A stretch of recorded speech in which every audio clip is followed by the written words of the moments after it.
Maydonni ko'zimizga tekis ko'ringani bilan ideal maydon uklov nima bo'ladi bilasizlar? Bu yoqqa bundoqroq bo'ladi, bu yoqqa bundoqroq bo'ladi.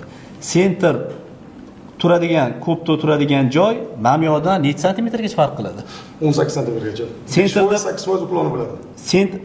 10 santimetrgacha farq qiladi. Bizning ko'zimizga sezilmaydi u narsa. Nimaga uchun shunaqa qilingan? Parib qilgandagi shunaqa o'ynalgandan keyin hujumkor futbol bo'lish uchun, ko'pda darvozaga tomon, anaqaga tomon yumalash uchun qilingan bu narsa. Tekis bo'lmaydi maydon hech qachon. Mana bunaqa bo'ladi maydon. Mana bundoq. O'shalargacha hamma narsasi bor. Hammasini detalni o'rganganmiz, qila olamiz, aqlimiz yetadi. Lekin o'zini uyida o'ynayotgan narsa bu komandani uyida bu. Bunga qarash kerak.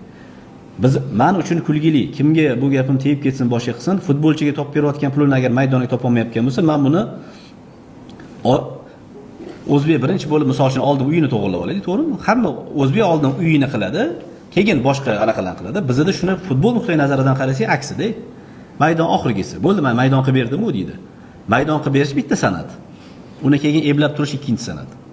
Bu bekordan bekorga emas. Agar uxod normalniy bo'ladigan bo'lsa, drenaj sistema 20 yilga bemalol yetadi, to'g'ri aytdimmi? Ko'pam. Maydon agar yaxshi parvarish bo'ladigan bo'lsa, 100 yil turadi.